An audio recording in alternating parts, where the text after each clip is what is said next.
All right, the calm before the storm. Today's move and price action very, very light, very small. Still a pretty risk on rotation despite that. But a lot of people watching what's due out this week with a lot of big tech names, earnings announcements, industrial names, a lot of economic indicators on tap. So it could be a pretty volatile session, especially considering the potential for a little bit of a rotation, a pivot here. How big of a pivot will be a short pivot, more of a longer pivot. So I'm going to break that down from a technical perspective today. What we expect to see going into the rest of this week and going forward from there. How bullish we are or not, and as well as taking advantage of a stock in a sector that's rotating out of favor a little bit for a bearish trade opportunity coming into its earnings announcement. So let's go ahead and get started. Today is Monday, July the 22nd, 2019. This is the market outlook from marketscholars.com. My name is David Settle. All right, well, let's start off taking a look at the S&P 500 with the market forecast indicator. Very, very small range today. Very big week for earnings. As you probably noticed throughout the day, a lot of chatter about Amazon, Facebook, Google, among others, coming out this week. But you also see that the range was just 14 points. There's also a lot of economic data. We'll take a look at that here in a second. But as a result, nothing's really changed. Short-term sentiment still in the lower end of the chart. So it's still got a little bit of a bearish tilt to it, and that's not surprised. We're still at the low end of this little pullback that we've had. But the pullback is not enough to change the trend. You can see we still got the intermediate line rising, and we're above it, so it's green. We have the dark green shading, which means we have a strong bullish posture, and we have a rising market sentiment that continues to rise with the intermediate line staying up above it. So again, it's not, we got a strong bullish posture. We've got some weak short-term sentiment, but not enough to change the posture heading into an important week. If you take a look at the Russell 2000, that has been a little bit more bearish. If you notice, we did close below the moving average here. Now, the moving average is still rising, so it's still going to be yellow tomorrow, but it's still relatively bearish. It's got the intermediate line falling below 80. That's why you have the pink shading. And again, we don't have the red line yet because the intermediate line is not falling. And most likely won't fall tomorrow either. So it just depends on how long we'll be bearish. The short-term sentiment's a lot more bearish for small cap stocks than it is for the S&P. And for that matter, for the others too. You can see the Dow is actually not as bearish as the S&P. Strong bullish posture, and then the NASDAQ composite, which is even more bullish than all of them. This is probably the most bullish one, since considering that those large cap tech stocks are the ones kind of driving the bullish action right now. So strong bullish trends, weakness in the market, short-term weakness in the markets, relative weakness in small caps, but still nothing earth-shattering. If you take a look at the Bollinger Bands for the S&P 500, you can see how, if we do pull back any more, there is significant support below us. So it'd be okay. In fact, it'd kind of actually be, if you go back to the S&P, and I think do I not have the lines drawn anymore? I don't. If I were to draw these lines, again, I've drawn these before with the idea that if this is indeed the intermediate peak. If this is the intermediate peak and we pull back right now, sorry, it'll be right there up to this high point right there, then you can see we can pull down to a little bit below this low point in late June, about this high point in early to mid-June. That's your 38% Fibonacci retracement. So to put that in perspective with where this is, that late June, early June, this level right here, which again would be the 38% Fibonacci retracement level, is actually where significant support would be. And it would set up a really good base to see. We kind of broke out to all-time highs here. It's not surprising, to get a little bit of a fake out, because you're coming up off of some, we really came off a low here, so that's why we really couldn't get through it. Then you came up off of more of you remember how we had the intermediate line below 10 and multiple time ranges on that last day of May, as bearish as they were. So you kind of made that rally up there. And now, if we were to pull back to this 38% Fibonacci retracement and then bounce off of that, come out of the value area and really kind of take off from there, you'd have a much better base to build off of. So it would not be a bad thing at all if we had more of that extended pullback. You can see even, looking at some of these other lines, again, that level right here would actually still be, depending upon how long it takes, and you can kind of get an idea with the fans. Well, here let's go back up to this chart for a second. So we'll come here and then we'll draw the Fibonacci fans. Right there, and then we'll draw them on the same levels we have here. So you can kind of see probably by, what would this be, the late July the 24th. Well, it's in a couple of days, actually, if we were to really pull down there. Otherwise, a more extended run would be way back here. So you're looking about, here in a couple of days. If we were to really have a bearish reaction to some of these earnings announcements and pull back to this level, to 29.07. Well, if I were now pull up the Ichimoku cloud, and then look at, by July 24th down to 29.07, right in this area, would still easily be above the Ichimoku cloud. So again, we'd be below the blue line. So depending upon how bearish that is to get there, you're more likely looking at about August. If we're going to have more of an intermediate pullback where the intermediate line comes down, and even then, that would still be easily above the Ichimoku cloud at that point. So, grain of salt in terms of how bearish and a bearish pullback to these levels actually would not be a bad thing whatsoever. Okay, as always, before we look at some other charts, I invite you to subscribe to our Market Scholars YouTube channel. Click over mouse over our logo right here in the bottom right corner of your screen. Hit that red subscribe button that pops out. There's also one down below the video if you're watching this on YouTube. It's a quick way to get notified when these videos are posted. Also, hit the thumbs up icon down below the video. That's a big deal for us. It's our only way to get feedback from you. If you like these videos, if you want us to do these videos tomorrow, just click that icon. One click, you can do it right now while you're watching. That tells us a lot. Also, comment down below. What did you get out of the video tonight? People that come for the first time, why should they check it out? And they check the comments to see what you're saying. So comment on what you got out of the video today. Join our Market Outlook email list. There's a link popping up there in the top right corner of your screen. We send out a timestamp summary of the Market Outlook every day, as well as watch lists, overbought and oversold cluster watch list in the S&P 500. So make sure you subscribe to that list. Follow me on Twitter for more content in between the videos from day to day, and join our Market Outlook community that we've created on Facebook. We also invite you to subscribe to our website at marketscholars.com. There's a quick way to do that if you're watching this on our blog. If you're not watching this on our blog, just go to marketscholars.com, hit the blog. There you'll see the most current Market Outlook posts at the top usually. And then when you click on it, click this icon over here under Join Market Scholars. It's a free, it's an easy way to do it, to subscribe to our site. That allows you to participate with other market scholars in our forums, specifically the Market Outlook forum. Of course, our class forums and our class schedule is for our premium subscribers, but you can kind of get an idea of what we teach over here on the right. Click View More to see the rest of our calendar. And then again, engage with us on social media. That will ensure that Twitter and YouTube, for that matter, as well as Facebook, will share you our stuff all the time, show you our stuff. So that they will show you the stuff that you engage with the most. We try to make it very easy for you to do that here. Just click this heart, opens up a new window, hit that like button, and then hit this image, takes you to your Facebook page, takes you to today's Market Outlook Facebook post. You can like and share it from there. All right, when you look at the weekly charts now, again, remember how I said on Friday or Thursday's video that we're pretty darn likely, depending upon how we close on Friday, that we'll get a transition week here. And you can see, look at this week's candle already.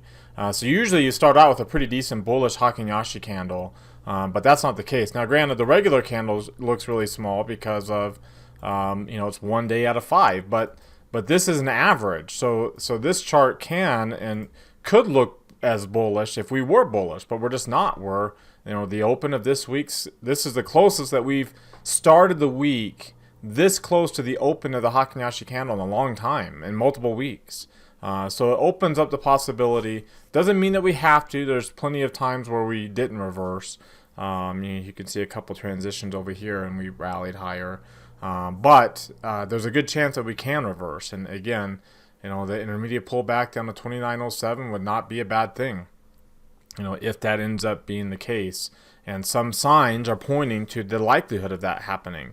We're not overly extended on the PPO here. We still got plenty of room that we can be bullish. Relatively speaking, we've been more bullish than this over the last 10 years. Here's about where we are right now.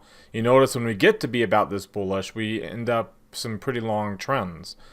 So if that ends up being the case now, then we might have a good bullish run here after breaking through these all-time highs. Again, just like this period may be eventually led by the weakness in the dollar and strength in international stocks compared to U.S. stocks. Let's take a look at the 3 green arrow chart here. And you can see we have obviously 2 red arrows, not surprising. We're still easily above the moving average, so we're actually still holding the 17-day. So, again, that puts in context how bearish we are. The MACD is falling below its moving average, so stochastics, but they're both still in the upper half of their charts. It's when they get in the lower half of their charts, that's when we could be bearish for a while, and that's obviously not the case yet. We looked at the Bollinger Bands already. If you look at the DMI, which is another kind of input here, of bullishness versus bearishness. Again, when the blue line is above 25, which is the positive DMI, the orange line is the negative directional index, DI. Again, we're above 25 on the blue. We're almost below 20 on the orange. That's a bullish pattern. We are above 20 on the ADX, but this is, despite the fact that it's decreasing, it's still in the areas where you're basically just a pullback, not change of trend areas, which is what would occur when the orange line crosses above 25 and the blue line crosses below 20. You can see it in its trend strength indicators as well. Still a very strong trend on the weekly chart. And then you look at the daily chart and you still got a moderately strong trend on the daily chart as well. So again, weakness, short-term weakness, but not weakness enough to even not just change the trend, but even halt what is currently a good bullish trend. All right, let's take a look at the intraday charts, and you can see, okay, well, you can see how we continue when we do pull back. We pull back towards some intraday volume support, which now is at last week's low point, right at that volume node there. You can see here's the current Heikin-Ashi open, so we actually traded below that earlier today, so we'll see how much we come up above it and whether or not it ends up being a transition, which would mean we'd have more of a trade down below it, probably down into this 296 to 294 area, and then of course the 4-week midpoint, which will stay here for a few more days. You got Monday, Tuesday, Wednesday, a few more days here for this 4-week midpoint. Then you'll start moving up. You'll start moving this 4-week low up, which, barring a move up on the high, will start moving up this midpoint too, closer to this area around 297. So the more we can stay above 297, then we're not going to get this intermediate pullback. We're going to bounce off of that. But we start trading down towards 296 and then 295 and to the lower end of this value area and below the node. The volume node, the biggest volume node, which happens to be right around 296 and 2/3. We get down below that level, which is also last week's low point. Then we're going to get our intermediate pullback. And which one's more likely? Well, you would bank on the fact that we're going to hold support until it doesn't. So you would say that that we'll hold this and trade higher. That will be the more likely result. But the possibility of that happening, and how are you going to know if and when that will happen? Well, I just told you, when you drop below this 296 and 2/3 level, and then we'll probably start making our way down towards 290, towards this 4-week low point, which actually by then will be up probably in this area, probably towards this 294 to that volume node, the 294 and a quarter area. Let's take a look at the volume today in the trading range. I showed you how small it was. So the trading range, at least 1.5 points. The average is 2.3, which is well below 1%. So we're easily in bullish territory right now. But look at the volume too. The volume is just unbelievably low at 43 million. Again, it's like half day trading, low volume. So 43 million shares. I also remember that the price is at 300. So 43 million shares at 300 versus 43 million shares at 230 is a different story. So there's still a lot, even though there's not very many shares being traded hands, there's still a lot of money being traded hands at loftier levels here. But then you put that in the context here, and you can see, the 1.5 points is way down here, and the volume is way down, and those levels are getting way, way down. And for some context on how far down they can go, you can see there's still, the volume is pretty darn low. But keep in mind too, again, at these levels over here, we were trading at 240 versus 300. So that's $60 more. $60 more a share at 50 million shares. That's a lot of money. That's a lot of extra money trading hands up here, even though the average is at the same level.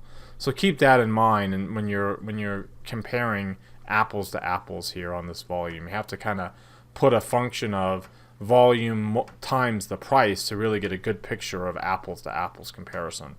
You can also see too when you get below 1%, as you saw over here, you can be below 1% for quite a while. So that's not a problem either, to be below 1%. In fact, that's pretty darn bullish, and we're not even anywhere even lower to the levels that we were last year.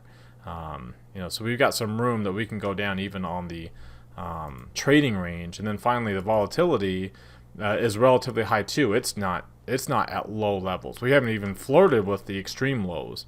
You are still in the bullish territory, so you're fine there. But again, when you start trading into the lower half more frequently, and you start flirting with the 80%, that's when maybe your long-term run is nearing an end, that market sentiment run. So we're not anywhere close to that point yet. So what would that take for that to happen? Well, even if this stays the same level, that would mean your back month, your 90-day volatility is rising if this stays low. So again, what that would suggest is, okay, things might be really complacent now in 30 days, but it's starting to ramp up the volatility in that back month. So it's a sign that we might be getting a little bit more, from the options market at least, that the market might be getting a little long in the tooth.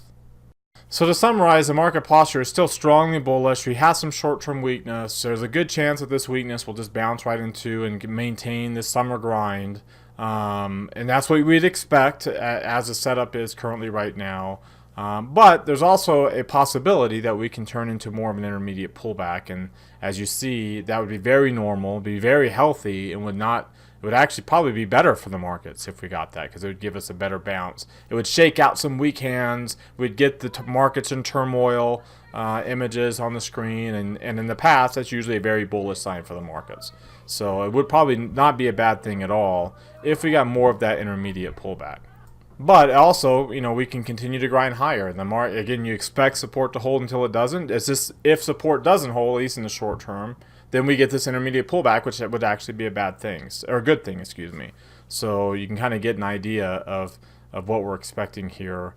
What do you think of that? Do you agree or disagree with that assessment? There's a link popping out right there. Click on that link. It opens up a poll. Then hit either agree or disagree. Of course, as always, if you click disagree, which is perfectly okay, just share down below in the comment section what you're seeing. Everybody's got their opinions, so I want you to back up your opinion with what you're seeing, so that we can kind of have a really good back and forth conversation. For those that are watching these day by day, you might be seeing something that I haven't been bringing up that can be very valuable for the whole crowd to watch, to know about. All right, now let's take a look at what's driving the price action here today. You can see over the last couple of weeks, these have been the two outliers essentially, gold and crude oil. Let's take a look at just today and what happened here earlier today. So the 22nd, we'll go to the 10-minute chart. You can see the S&P 500 is actually your best performer. Long-term bonds were up the most at the beginning of the day. They did pull back. In fact, emerging market bonds actually ended up being the better fixed income. Then you have corporate bonds coming in below that, all outperforming international U.S. stocks, index of U.S. and international stocks, ACWI. On the other end of the spectrum, DBA really declining pretty sharply, but relatively. I mean, 0.5% is not that big of a deal. And then you have gold giving back some of its gains, and so that's not surprising. Gold is taking off. We've talked about that last week. I'm a little concerned about these old high points that we had. We busted through it on the 18th, only to come right back down the end of the week on Friday, and then beginning the week here, we're continuing down. So this is what that looks like on a weekly chart. It's another long upper shadow, and we didn't close above these two. So relatively bearish. Again, I don't expect that will be like trend changing bearish. You get so far away from the moving average, it's hard to maintain. You can go sideways and let the moving average catch up. It's just hard to stay for an extended period of time that bullish. So you'll probably get some weakness here in gold contracts.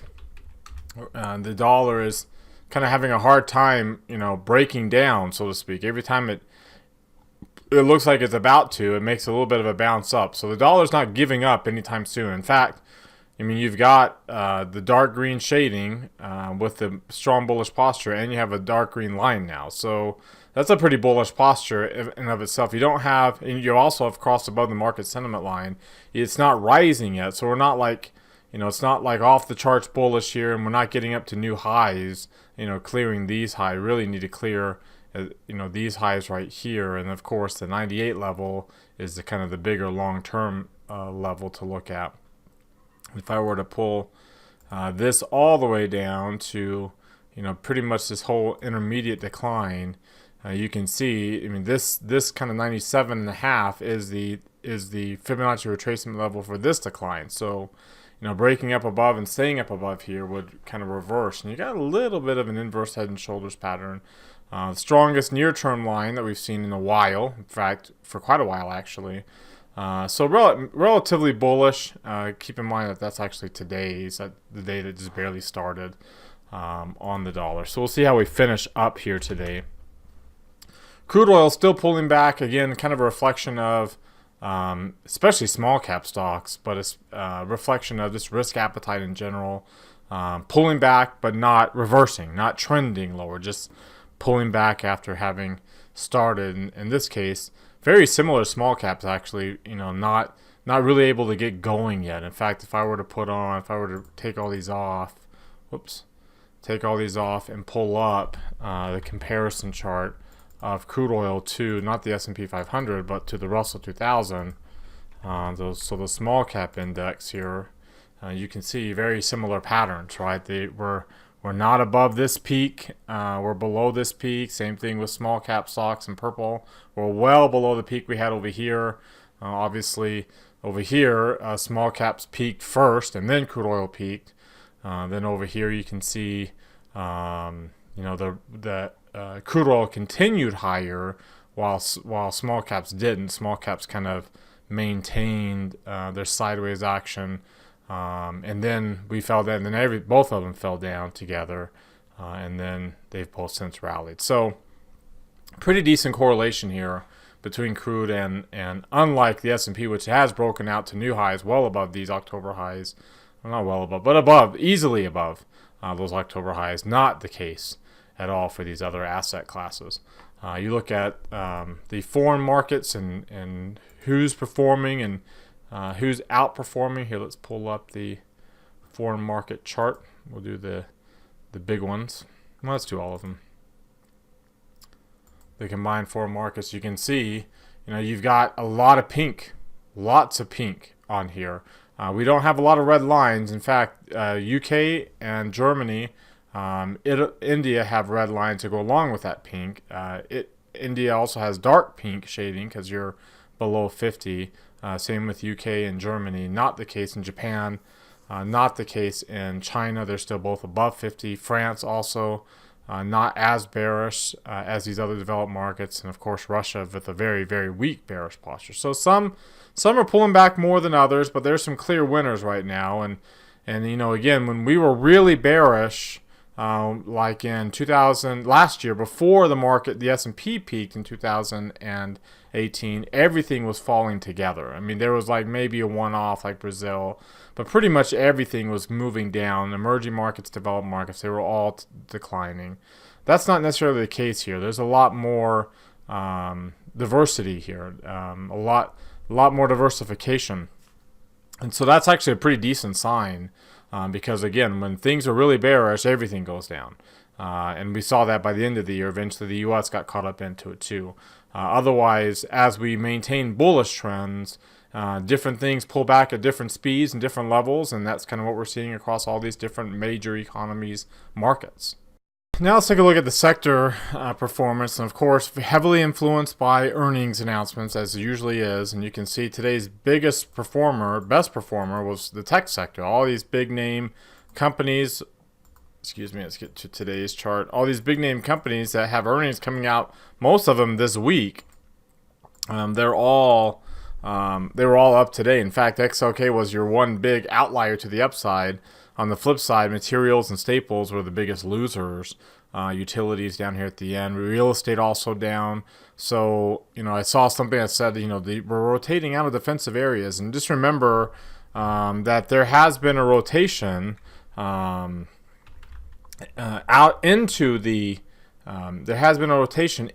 sectors, these safe haven sectors, and we're just now starting to rotate ourselves out of them. So that's not going to happen overnight. In fact, the long-term returns are still heavily bullish for these safe haven areas. There's still quite a bit of returns for these to give up and let, again, technology and discretionary, they're starting to pick up a little bit and let some of these pick their way up. Again, this goes back to October the 3rd, this 200-day performance. And you look at October the 3rd on here of 2018, and that's essentially the last day that the market peaked. Then we started. That's when the market started its decline, that finished on Christmas Eve, and then we've since bounced. You can see on a closing basis, getting down almost 20%. Energy stocks down 30%. Energy stocks still down 20% from that October 3rd level. But these other areas like technology, which was down 24%, now is one of your top performers. So you can see it's up about 8%. Coming in, and some of these safe haven areas, which have been outperformers, are starting to pull back. So again, this is not a bearish chart, mind you. This is a pretty bullish chart. It's more of a bearish chart. You can see the 200 days that ended October the 3rd here. That's a bearish chart, right? So this period here is what turned into this result, right? The next 200 days. So all of these underperforming utilities and staples and real estate all rallied the most. Technology and discretionary are biggest winners. Energy was also a relatively bigger winner, along with healthcare. Well, they all flip-flopped, right? They flip-flop and now are on the downside. There's healthcare was one of your weaker performers too, and energy and technology had declined, and discretionary. Well, now technology and discretionary are ramping back up again, and energy still got some room to go. They're still lagging behind quite a bit, but these safe haven areas are rotating down. So that rotation is not going to end or begin. It's not going to occur and end in a day. It's going to take some time. So again, even if we do get an intermediate pullback, or if this is just a little bounce, so we start off, this is as low as we get, and we bounce off of this level. Again, you expect support to hold until it doesn't. But if that's the case, I mean, I expect that we'll be more bullish until this pattern flip-flops and you start getting some underperformance in these safe haven areas, similar to here, and the outperformance in the more cyclical areas. You can see the dollar was relatively weak. Materials was such a loser during this period of time too. So if you look at how they performed, how materials performed here, going forward from here, there's materials. So materials is that light green. You can see it's kind of matched the market and lagged behind a little bit with industrials. Again, that dollar's been relatively strong for quite a while. That 200-day period, October, goes back to December the 18th of 2017. So if I were to look at the dollar here and when it's really started to ramp up, you can see December of 2017, you had a little bit of weakness early in the dollar, but it's been pretty bullish ever since, right? Right since the early part of 2018, the dollar's been on a rally. So that's why energy has been pressured. That's why materials has been pressured for both of those 200-day materials. And if the dollar rolls over, then you'll start to see those areas ramp up. If it doesn't, then you'll continue to see technology and discretionary and the more cyclical part of communication services outperform. All right, with the rotation out of these safe haven areas and interest rate sensitive areas, in this case a stock telecommunications utility like Verizon, typically higher yielding. I think it's about like 4+ % yield. A little bit of a breakdown here on the stock heading into its earnings announcement. You can see breaking really through the lower Bollinger Band, breaking through this volume control. You got a significant amount of volume up above where you're at. So again, that doesn't mean we might not get a bullish move in that earnings announcement. Just know that it will take a significant move in that earnings for it to bust up through there and to get, whereas, again, there's a good chance we continue to fill in this vacuum all the way down to about 54.5, which is where that low point is, and that's the last volume node as well as the bottom end of this. So if you take a look at some of the other charts for Verizon, considering this little bit of a breakout move that it's having, you can see it's kind of breaking through. If you look at this little move it had last year from peak to bottom, it's been kind of stuck in the middle for most of this period. We move up to the upside, move to the downside, back up, move up, back down. I mean, it's been pretty much trading in this range. Well, now we're in the move down with very strong short-term sentiment, about as strong as we saw on that gap to the downside over here, only to have it bounce back up. Well, this wasn't a gap to the downside. You can see that gap got filled in a matter of a couple of days. No gap here to fill in. That's a pretty decent move, down move all throughout the day, closing at the low of the day with some of its more bearish short-term sentiment that it's had during this whole sideways action. If you take a look at the 3 green arrow chart for Verizon, obviously getting 3 red arrows and almost a spike in volume, pretty decent amount of volume here as we saw on the Bollinger Bands, the break below the lower Bollinger Band. You can see a break well up above on the negative directional index, and finally breaking significantly down below 20 on the positive index, with the ADX rising up above 10. So it looks like you're starting to get a little bit of a move, a break out of this really sideways, noisy action with no trend. You can see breaking down below the 200-day moving average with falling momentum. Still positive, but falling momentum, and headed potentially for what could be a death cross. You can see on the regular candle what it looks like there. Last time, again, we gapped down below the 200-day moving average. We rallied right back up above it. So we're only one day into the week, so take that for what it's worth, especially with earnings coming up here on August the 1st for this stock. If you take a look at, let's see, what was the chart? The 3 green arrow chart is what I wanted to show you, but with the 2 line versions of it. You can see that both the 8 and the 17-day are falling below the 30-day moving average. So they've crossed below. We've broken the MACD is negative. Stochastic's below its midpoint. They're both below their moving averages. So bearish patterns on this chart leads to a bearish trade opportunity.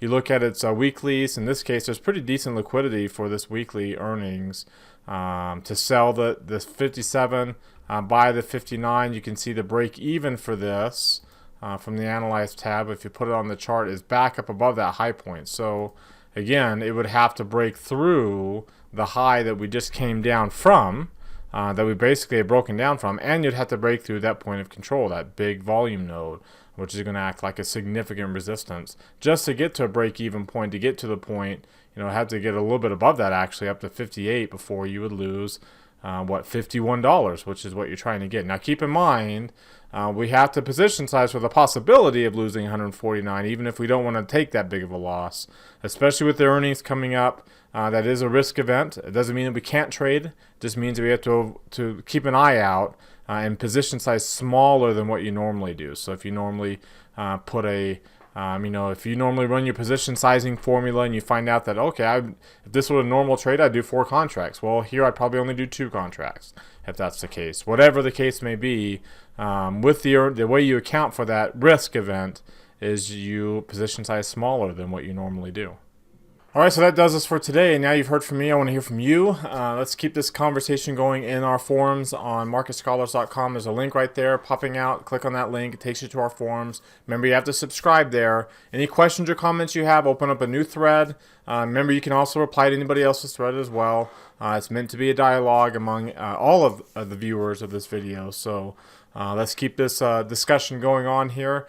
As well as any questions or comments on anything we didn't discuss for that matter, but obviously relates to the topic here.